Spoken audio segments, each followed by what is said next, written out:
Votre ordi est lent, Premiere Pro bug en permanence. Impossible de travailler dessus sans péter un câble.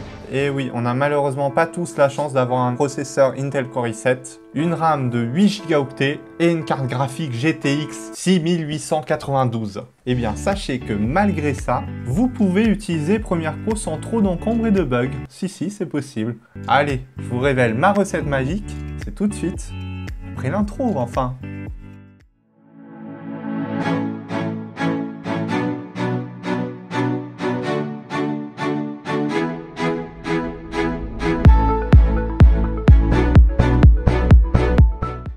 Il faut savoir que déjà, si vous avez une mémoire RAM de 4 Go, eh bien c'est déjà limite aujourd'hui pour faire fonctionner Premiere Pro. Ne vous inquiétez pas, il existe des solutions pour réduire les bugs de votre ordinateur. Allez, prenez place, mettez-vous sur votre ordinateur, c'est tout de suite. Voilà, là j'ai pris donc un clip que j'ai fait en drone, qui est actuellement sur ma chaîne YouTube Hugo Focus, si vous voulez aller voir. Regardez, je suis sûr que vous n'étiez même pas au courant, mais ici, il y a un paramètre. Donc là, il y a marqué intégral par défaut, mais si vous cliquez dessus, hop, vous pouvez voir que vous pouvez mettre un demi ou un quart ou un huitième ou un 16e, ça dépend de votre vidéo, ça dépend de la résolution, ça dépend de plein de choses. Donc là, par exemple, vous mettez un demi, vous testez, hop, je teste.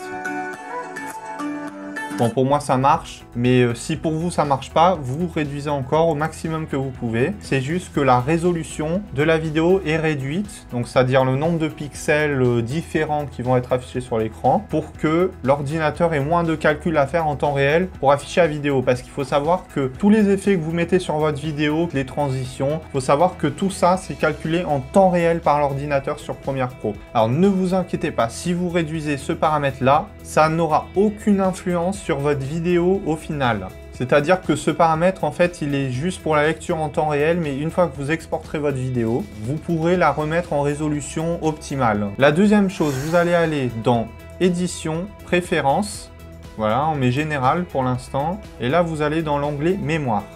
Et là, vous voyez, qu'est-ce qu'il vous dit? RAM installée 8 Go, donc ça, c'est la RAM qui est sur votre ordinateur. Et il y a une RAM qui est réservée pour les autres applications qui est de 2 Go.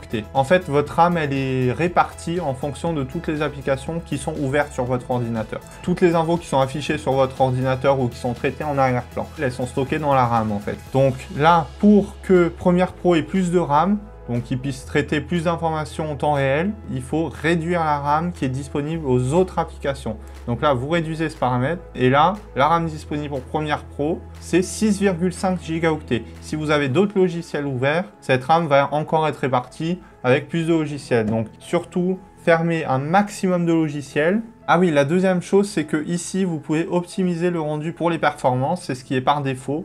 Mais vous pouvez changer ce paramètre et réserver pour la mémoire. Donc là, pareil, il va privilégier la mémoire. Si jamais vous n'avez pas une grande mémoire RAM, eh bien, il va faire gaffe plus à la mémoire qu'aux performances, d'accord? Et la troisième chose à faire, regardez, ici, vous avez une barre verte. Mais normalement, si vous n'avez pas fait de rendu, elle est soit jaune, soit rouge. Donc là, je vais faire une modification sur ce plan, par exemple. Comme ça, je vais vous montrer que je vais devoir refaire le rendu après. Donc là, j'ai zoomé un petit peu sur ce plan. Et qu'est-ce qu'il me dit? Regardez, ça, c'est de calque, c'est une transition en zoom, comme ça donne ça.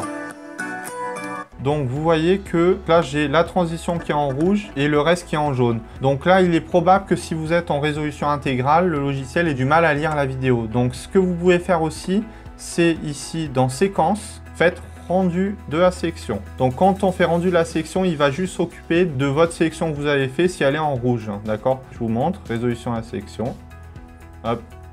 Donc là, qu'est-ce qui s'est passé? Ici, c'est devenu vert et là, c'est resté jaune. L'ordinateur a moins de mal à le lire quand c'est jaune. Donc quand c'est jaune, vous faites séquence, rendu de l'entrée à la sortie et là, vous voyez, il va s'occuper de toute votre vidéo dans les parties jaunes. Ok? Voilà. Donc là, il s'est occupé des parties jaunes et vous voyez que tout au long de la vidéo, c'est vert maintenant. Donc là, il n'a pas trop de difficulté à lire. Je vous montre au passage. Regardez, je vais faire encore une modification à la vidéo. J'ai rezoomé à nouveau pour que je doive refaire le rendu. Et là, vous voyez que quand je lance la vidéo, c'est là qu'il met un quart en fait, vous voyez, pour éviter que ça consomme trop. Et vous voyez que quand vous lisez la vidéo, c'est en mauvaise qualité. Et donc quand vous faites un rendu, en fait, il n'a même pas besoin de mettre un quart parce qu'il n'a plus trop de difficulté à lire la vidéo, regardez. Donc vous voyez, sur les parties vertes, il n'a même pas mis un quart. Donc c'est vraiment quand vous n'avez pas fait un rendu sur une partie, donc qu'elle apparaît soit jaune, soit rouge, et bien là, il va réduire à un quart, que vous avez ce paramètre qui est là, et donc ça va être en mauvaise qualité, mais votre ordinateur va pouvoir le lire beaucoup plus facilement. Bon, c'est tout pour cette vidéo. Bon, je sais, c'était une vidéo un petit peu courte. J'ai essayé de vous expliquer au maximum ce que je savais sur tous ces paramètres. Et je vous ferai même une vidéo sur After Effects où je vous montrerai, pareil, comment optimiser les paramètres. Abonnez-vous et activez la petite cloche de notification. Si vous souhaitez me poser vos questions sur Premiere Pro ou After Effects ou un autre logiciel de la suite Adobe, n'hésitez pas, c'est dans les commentaires que ça se passe et sur mon compte Instagram Hugo Focus. En tout cas, n'oubliez pas de liker la vidéo. Ça me soutient énormément. Et partagez-la aussi à vos amis qui sont en train, à l'heure actuelle, de galérer sur Premiere Pro. Moi, je vous dis à bientôt pour un prochain tuto.